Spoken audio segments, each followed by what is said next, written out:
Alright, welcome Algebra 2. In this video, we are going to show you how to solve for the roots in vertex form, right? So, what this means is, let's look at this problem, and I actually started this problem off.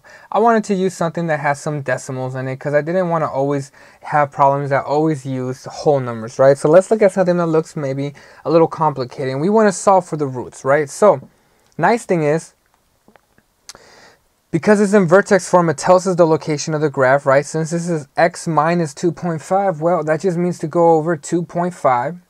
And then it tells us to go down. It goes down, right? 0.25, so negative 0.25. Okay? That means that my function is going to look something like that here, right? Cool. Right?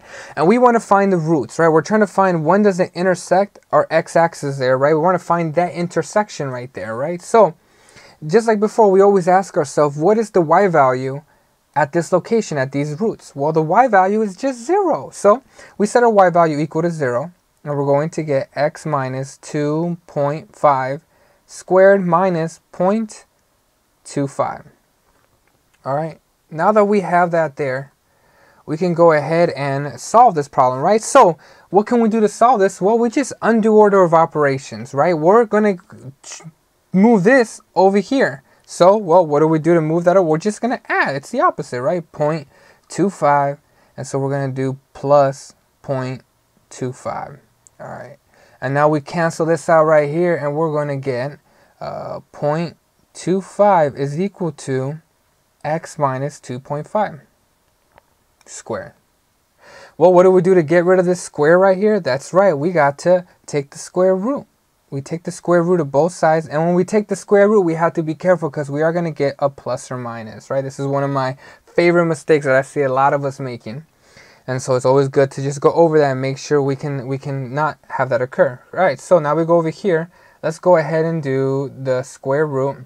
Let's write this down. Let's do the square root of 0.25.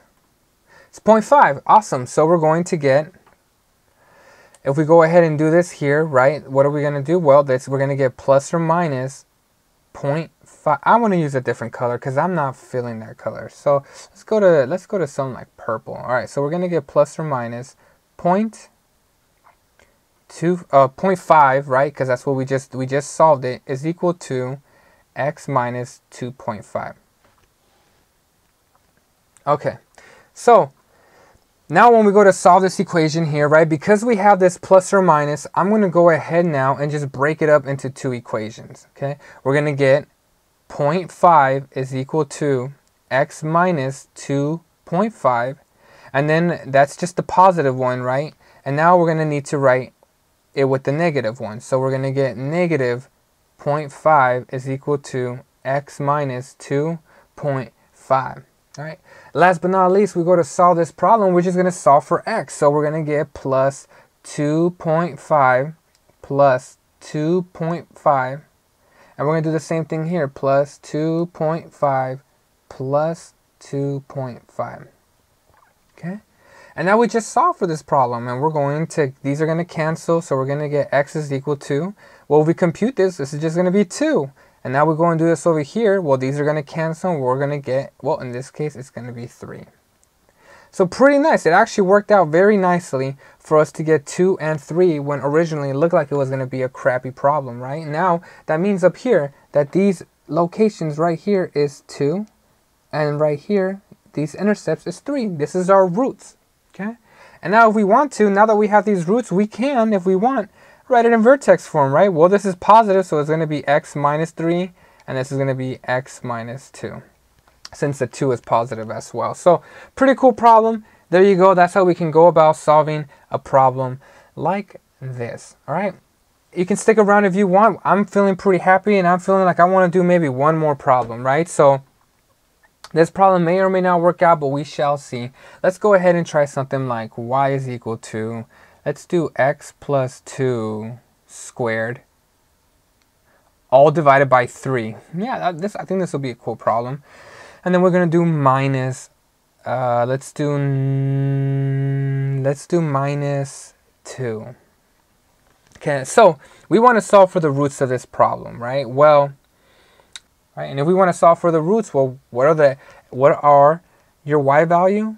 I hope by now you figured it out. That's just going to be 0. So let's go ahead and set our y value equal to 0. And we're going to get 0 equals x plus 2 squared all divided by 3 minus 2. All right, and the first step we want to do to solve this problem is we're going to add 2 to both sides, right? We always undo any addition or subtraction. Cancel, cancel. We're going to get 2 is equal to x plus 2 squared all divided by 3. Now you might ask yourself, what can I do to get rid of the division by 3? Well, what's the opposite of division? That's multiply. Just multiply to both sides by 3. So we multiply both sides by 3. The 3's cancel out, and we're going to get 6 is equal to x plus 2 squared. Okay. Now that we've done that, we can go ahead and get rid of the square, which means we're going to take the square root. Don't forget, when we take the square root, we always have to do the plus or minus. So boom, cancel that out. All right, now I'll just go ahead over here and let's go ahead and do that. The square root of 6. It'll probably be a decimal answer. 2.449. So I'll just do 2.45 just to be easy. So we're going to get plus or minus 2.45 is equal to x plus 2.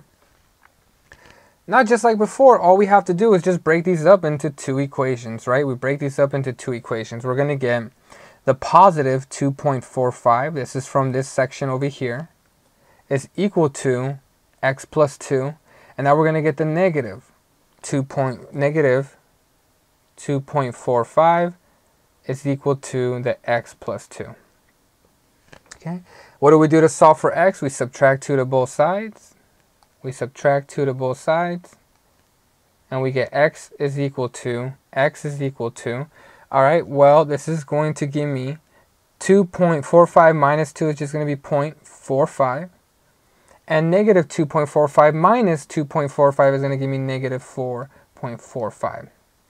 Okay, there we go. Now I solved for my roots, right? I solved for my roots. Again, if you wanted to, you could write it in factored form, right, as y is equal to x. Well, this is positive, so we're going to get x minus 0.45.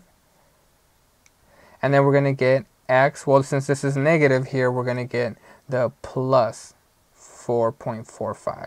All right. Now, if we go up into our graph, that means that, all right, we're going to get 0.45, which is right here. Let's just call this 0.45.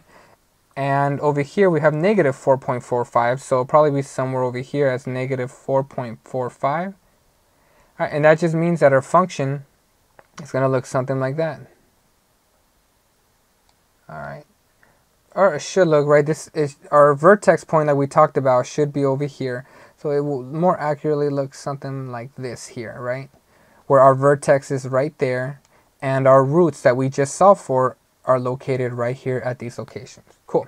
Hopefully that helps you to solve this problem. I went through another example. It was fun. I hope you enjoyed.